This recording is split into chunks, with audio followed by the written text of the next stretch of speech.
Pokok-pokok ajaran di Tao Chiao itu tidak akan luput dari kepercayaan orang-orang Chu. Seperti yang kita tahu bahwa tradisi Chu itu begitu kental tapi tak begitu terasa, begitu kental tapi tak terasa bahwa itu dari Chu. Kenapa? Kita tahu pokok ajaran agama Tao itu pertama dulu itu adalah yang kemarin dibahas Huang Lao Tao, Fang Xian Su, segala macam.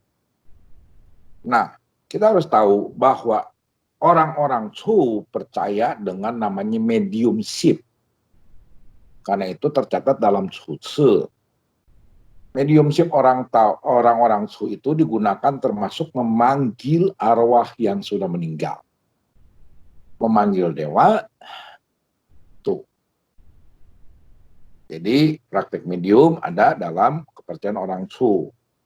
Kemudian yang kedua, orang Chu itu menekankan peranan pendeta perempuan itu setara dengan pendeta laki-laki. Tiga, dia mengutamakan totemnya itu adalah burung hong ataupun kita lihat sebagai lambang yin atau lambang negatif. Kenapa? Karena mereka mengakui bahwa leluhurnya mereka itu seorang perempuan yang mengorbankan diri hingga meninggal tanpa mengeluh.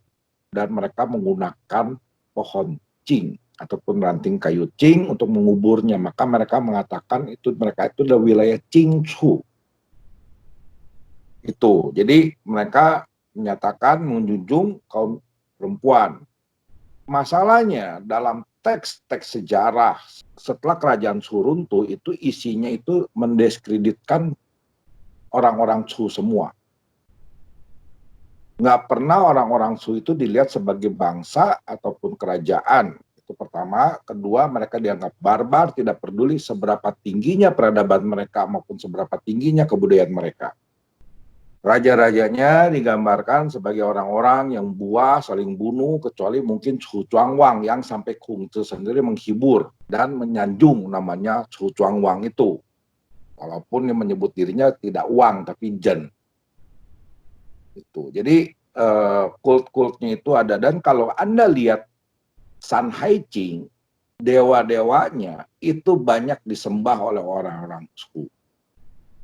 Salah satu komponen penting dalam kepercayaan orang Chu sehingga mempengaruhi agama Tao itu pertama adalah kepercayaan immortal ataupun hidup abadi. Kepercayaan orang Chu mengenai cara mencapai immortal itu bukan milik orang Chu saja, tapi orang kerajaan Yen maupun wilayah Qi percaya orang-orang bisa mencapai immortal dengan raganya. Kemudian mereka juga menekankan teknik pelatihan pernafasan untuk mencapai immortal. Itu ada dalam Xing Qi Peiming yang dibuat oleh pembuatnya tidak dikenal, tapi dibuat oleh orang Chu dengan kita sebut bahasa Chu diukirnya. Jadi pokok-pokok itunya itu akan mempengaruhi pandangan ke depannya. Hal lain adalah kerajaan Chu itu lebih banyak berinteraksi dengan suku yang dalam tanda kutip kita sebut suku barbar. Dan mereka tidak begitu melihat mereka itu barbar. Karena orang Chu sendiri dianggap sebagai orang barbar oleh kerajaan-kerajaan yang ataupun yang merasa dirinya pewaris Zhou. Tapi pokok paling penting, kerajaan Chu itu mewariskan kepercayaan dan sistem yang berlaku di dinasti Shang. Jadi berbeda dengan kerajaan-kerajaan lain yang melakukan tradisi kerajaan Zhou. Dia tidak banyak dari kerajaan Shang, kemudian diambil dari kerajaan Zhou, diambil dari kepercayaan-kepercayaan yang ada di sekitarnya. Jadi dari situ kita bisa lihat akan mempengaruhi beberapa faktor. Contoh, waktu kita membahas Tao Te Ching, dalam beberapa bab sebelumnya kita katakan bahwa orang Lao Tzu ini ataupun si pengarang Tao Te Ching ini yang adalah orang Chu sebenarnya menentang dominasi Tianzi ataupun putra langit yang dimana berkedudukan di kerajaan Zhou. Karena itu mereka harus mencari kata di atas Tian itu siapa, atau Tian Ti. Maka Lao Tzu mengatakan itu Tao, walaupun nanti dalam kerajaan Zhou tidak menyebut Tao, tapi mereka menyebut Tai Yi, ataupun yang akhirnya diserap oleh orang-orang agama lain itu Hao Tian. Jadi antitesis yang dibuat oleh pengarang Tao Te Ching itu adalah Tao sebagai antitesisnya kata Tian. Karena itu kita sering lihat dalam Tao Te Ching mengkritik perilaku Tianzi ataupun putra langit. Jadi kita harus tahu Tao itu tujuannya adalah membuat satu sistem bahwa aku memiliki yang lebih tinggi daripada kamu loh. Namanya ini adalah Tao. Itu. Dan kita udah tahu Tao itu berada di atas ada dan tiada, di atas bentuk dan nirbentuk, tidak berperasaan, bunda dari segala yang ada. Tiada awal, tiada akhir, begitu luas hingga tiada batas, begitu kecil hingga tiada dalamnya. Ini kurang lebih konteksnya mengenai suatu sifat yang bersifat abstrak, tak tergambarkan. Konsep-konsep seperti ini akhirnya mempengaruhi konsepnya kepercayaan kita orang. Dan yang namanya bunda dari segala yang ada, itu tidak hanya terkait dengan konsep budaya matriarki yang tersisa, tapi mereka orang-orang Zhou menganggap mereka itu berasal dari satu bunda. Saya lupa namanya, orang ratu yang dia rela mengorbankan diri sampai meninggal dan mereka semua berduka berkabung. Itu menjadi bundanya mereka. Dan kerajaan Zhou itu lebih menjunjung namanya Huangti daripada Yanti maupun Senung maupun Fuxi.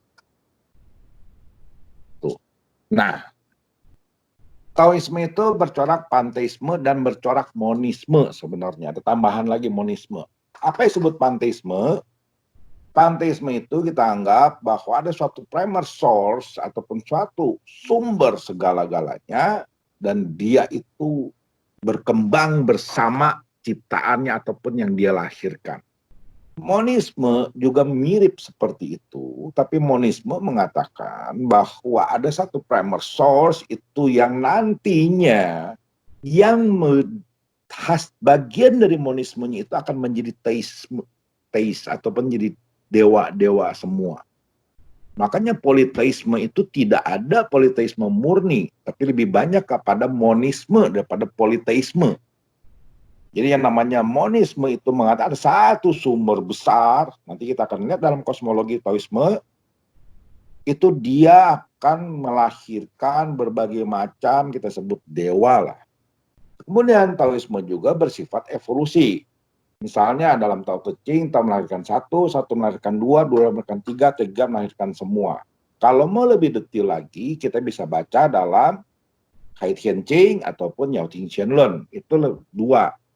Kalau Hai Tian Ching lebih ke arah mitologi, bagaimana seorang Tai Sang Lao Chin, manifestasi dari Tao, menitis berjuta-juta berkapa-kapa, dari zaman ke zaman, misalnya pada Hanku, pada Senung, Fuxi, sampai Huangti, bahkan Sui Chao, Yu Chao, Sui Ren, jadi tokoh-tokoh peradaban Tiongkok itu ceritanya Tai Sang Lao Chin menitis dan menjadi guru mereka. Yang kedua, itu adalah Hai Ting Xian Lun itu bicara bagaimana proses terjadi alam semesta tanpa menggunakan konsep kedewaan. Tapi isinya itu adalah evolutif. Nah, dalam hal ini, dalam Taoisme itu bicara dua hal yang pokok. Pertama adalah Tao, kedua adalah Te. Saya artikan Tao itu adalah akar atau sumber dari segala yang ada di alam semesta dan Te adalah daya gerak dan daya kembang. Jika Tao adalah langit, sifat positif, maka Te adalah bumi atau sifat negatif. Ya.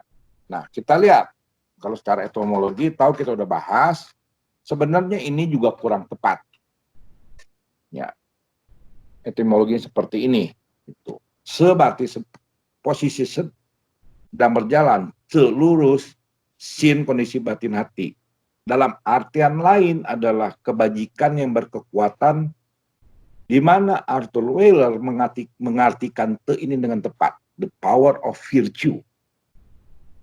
Te itu bukan sekedar kebajikan, tapi yang punya kekuatan. Kekuatan itu bisa berefek ke depan maupun ke belakang. Jadi gampangnya, te adalah fisikal dari Tao dan pergerakan dari Tao sendiri. Jika Tao yang melahirkan, maka te yang merawat. Jadi Tao dan te tidak bisa terpisahkan. Jadi suatu yang namanya primal source, dia harus memiliki power yang bersifat bijak, yang bisa berkembang. Dan itu kita sebut te. Oke, ini 10 sifat Tao, Xu Yi, Zhiran, Qing, Wu Wei, Chun Qiu, Su Pu, Ping Yi, Tian Dan, Rou Ruo, Bu Zheng. Ini dalam Tao Te Ching, isinya rata-rata.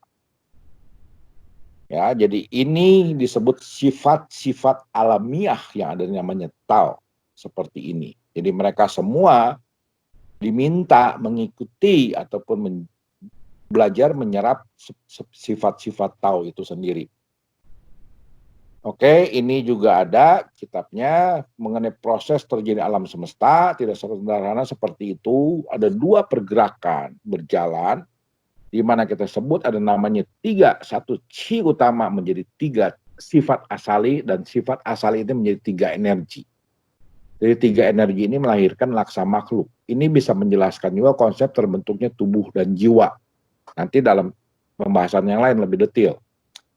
Jadi Yan sini adalah energi Tao. Yang sebut 3 asali ini adalah hal seperti ini. Ya, di mana nanti dia akan menjadi yang kita sebut Se, Yan, Xian.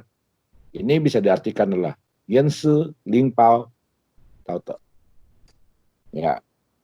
Nah, jadi itu kita sebut San Yuan itu adalah San Qing Tian Chun yang sebelum berproses menjadi fisik ataupun belum bermanifestasi menjadi sosok-sosok fisikal atau yang kita buat patungnya ini. Ya, jadi kita sebut adalah San Qing Tian Chun merupakan proses dari Tao itu sendiri. Juga sama proses penjelasannya kurang lebih seperti ini. Ini untuk bahas ini kita perlu 1 sesi lagi yang khusus. Ya. Nah, dalam hal ini saya mengartikan berdasarkan dari yang saya dengar dari Lao Tzu saya, San Qing Tian Chun itu bicara 3 hal. Yaitu benih asali, roh asali, dan hukum alam. Artinya bentuk, kesadaran, dan aturan.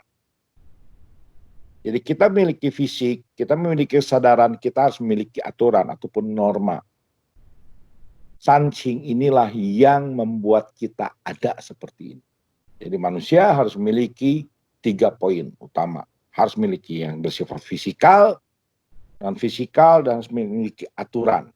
Dan 3 San Qing Chun inilah yang memberikannya. Ataupun kita dapat dari benih-benihnya mereka. Itu. Nah, dalam agama Tao secara sederhana seperti ini. Mereka dengan kalimat sederhana, menghormat langit bumi, menghormati para dewata, dan sembahyang para leluhur. Dalam artian adalah, langit dan bumi dihormati dengan menjaga lingkungan, para siswiwan dihormati dengan memuji dan melaksanakan ajaran-ajarannya, para leluhur dihormati dengan jalan tidak membuat perilaku yang mencemarkan nama leluhur, dan dihormati menurut tata cara Taoisme, ataupun cara budaya Tionghoa lah gampangnya. Itu. Ini gampangnya seperti ini. Ini juga mirip dengan konsep Konghucu. Nah, kita lihat tadi yang masalah monisme maupun panentisme. Di sini kita akan ketemu konsepnya seperti itu. Jadi kita bagi 3 kelompok dewa ataupun 3 alam, 3 proses terjadi dewata. Pertama itu adalah alam uci atau alam suwung, atau saya artikan alam belum tercipta. Yang kedua itu alam kutub agung ataupun Tai Chi Che, di mana alam dalam proses lahir ataupun tercipta. Dan yang ketiga alam bumi atau alam nyata adalah di mana setelah selesainya terbentuknya alam semesta ini. Jadi 3 alam atau 3 masa. Masa sebelum alam semesta terbentuk, masa alam semesta terbentuk, dan alam setelah semesta terbentuk. Karena itu disebut monisme. Dan yang tertinggi dalam Taoisme adalah Sanqing, merupakan manifestasi dari Tao Maha Besar. Tuh. Oke, ini contohnya lagi. Jadi dalam pengertian ini energi satu ataupun yang esa ataupun yang eka apapun dia bertransform dan beremanasi menjadi Sanqing. Dalam konsep Taoisme, I Huang Shangti ataupun Qigong ataupun Tian Kung adalah dewa tak tertinggi kedua. Pemimpin 3 alam dan dia salah satu dari 4 pembantu utama. Tapi dia tetap yang tertinggi. Contohnya, dewa-dewa dari alam uci kurang lebih seperti ini. Jadi nggak cuma satu, banyak dewanya. Ini juga alam uci. Ini alam Tai Chi.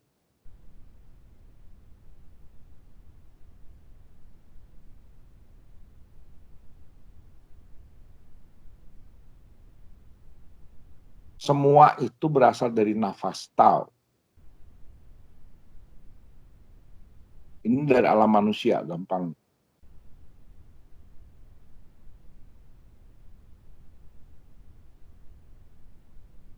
Ini dewa-dewa dari alam manusia.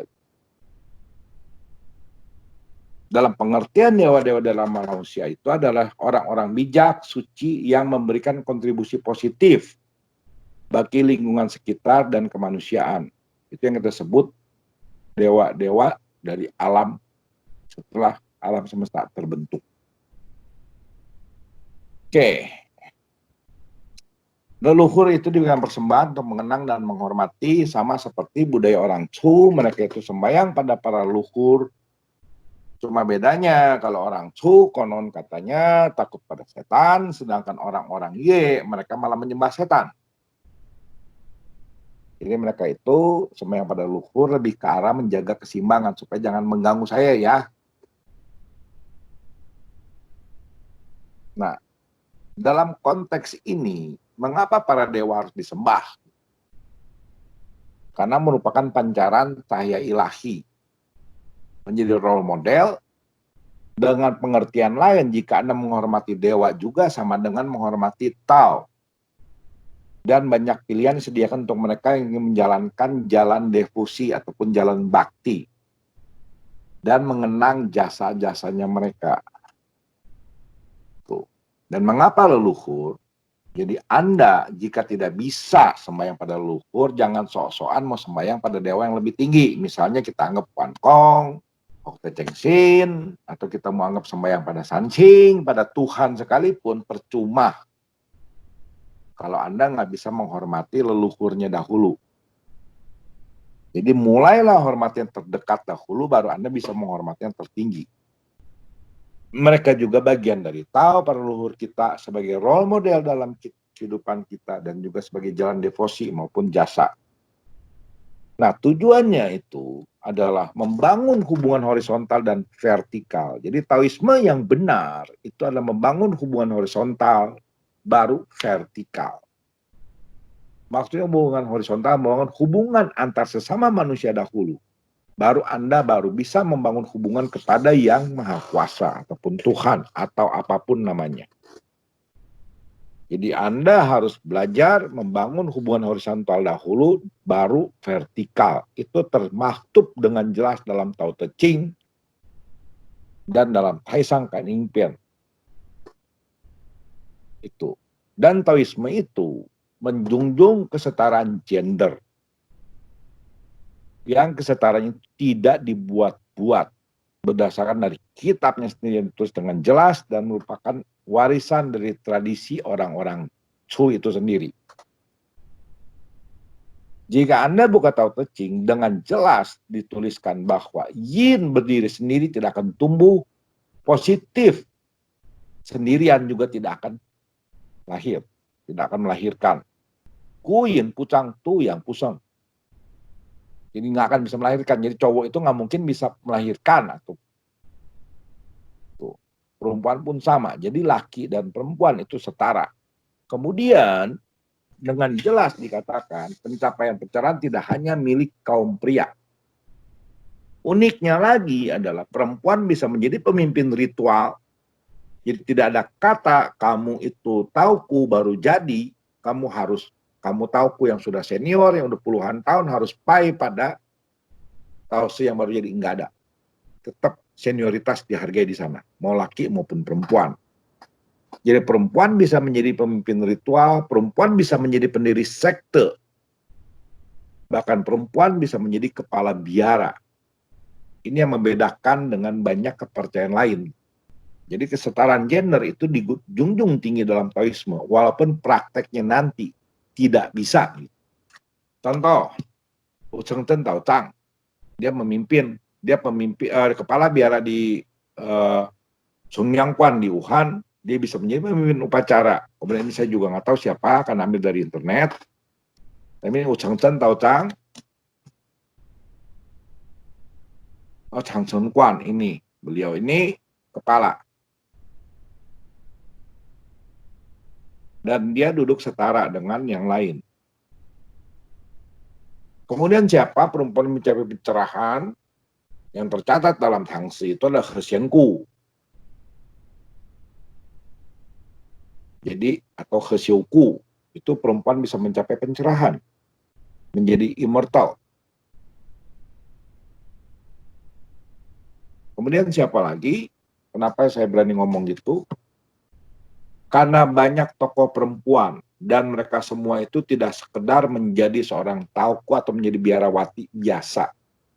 Contohnya apa? Jika ada orang-orang ngomong sekte Maosan, Maosan yang mana? Karena pendiri sekte Maosan itu, Maosan Sangqing atau yang disebut Sangqing Pai, itu ada namanya Wei Huachun. Gelarnya ada Yan Jun. Di mana sekte Sangqing ini dia memberikan sumbangsi besar bagi perkembangan Taoisme dalam kitab yang kita sebut Huang Tingqing. Jadi kita acuan mereka yang mau belajar ilmu, mau tapak jadi dewa segala macam, itu pasti bacanya Huang Tingqing. Atau mungkin dia baca derivatnya Huang Tingqing. Karena beliau inilah yang memberikan peranan kuat bagaimana apa yang disebut dewa dalam tubuh, bagaimana melatihnya, bagaimana terjadi proses janin segala macam, proses tubuh, jam-jam pelatihan itu dalam Huang Tingqing salah satu dari karya beliau. Dan diwariskan turun-temurun. Salah satu muridnya itu yang terkenal Yang Mi, perempuan. Kemudian, jika Anda tahu aliran Qingwei, salah satu sesepuh besarnya itulah Zhu Su, juga perempuan. Ya, orang Qingwei itu harus sopan pada perempuan karena salah satu guru besarnya dia itu adalah perempuan. Kemudian Sun Puol juga dia menjadi guru besar. Salah satu murid utama Wang Chungyang juga menjadi pendiri sekte juga. Jadi dengan begini kita bisa lihat gitu. Karena itu, jika Anda membaca bukunya Isabel Robinet mengenai Taoisme, dia bisa dengan keras, bukan buku, paper yang dia buat mengenai gender. Dia dengan gamblang dia mengatakan di agama lain tidak ada yang menjunjung kesetaraan gender seperti agama Tao. Itu dia pernah buat paper itu dipublikasikan itu. Cuma saya lupa dipublikasikan di mana gitu. Tapi itu waktu itu dia bahas bukan masalah Taoisme, tapi dia bahas masalah gender dan agama gitu. Dia masukin itu papernya. Jadi kita lihat pokok utamanya yang bisa membuat Taoisme itu berdiri dengan gagah di depan yang lain adalah kesetaraan gender. Bukan bikin bukannya bisa terbang di langit, kesetaraan gender. Ini membuat satu poin lebih gitu. Kemudian apa? Menjunjung tinggi dan menghargai kehidupan. Nanti kita akan bahas masalah hukum karma. Nah, ini perbedaannya adalah dengan yang lain. Dengan konsep-konsep yang lain. Dengan kebijaksanaan menaklukkan semua yang jahat, mendamaikan dan mengembalikan yang jahat pada Tao dan Te. Jadi mereka semua tidak pernah dengan kata bilang semua siluman, semua iblis harus dibasmi. Enggak ada. Jadi semua yang bersifat buruk, jahat itu harus didamaikan dan dikembalikan kepada yang baik. Hal ini kita bisa lihat dalam cerita-cerita para dewanya semua. Gampangnya, Tian Sang Semu maju. Kiri kanannya itu dua-duanya siluman. Cao Kungming itu siluman yang ditunggangin. Kang Tin punya tunggangan juga siluman. Bahkan Kuan Im ataupun Putri Miao San dalam kisah Xiang San Pao Jian ataupun Miao San Kungcu, itu yang namanya siluman yang di Pulau Puto, siluman ular didamaikan, disadarkan. Burung kakak yang dari siluman pun didamaikan, disadarkan.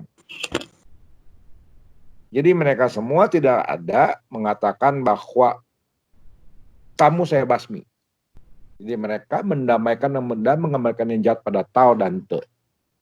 Makanya kalau kita lihat cerita-ceritanya banyak binatang tunggangannya itu atau anak buahnya itu ex-preman ataupun ex-penjahat lah kita bilang. Tapi yang bertobat. Jadi yang ada kata dibunuh. Gitu. Oke ya, sampai sini dulu ya.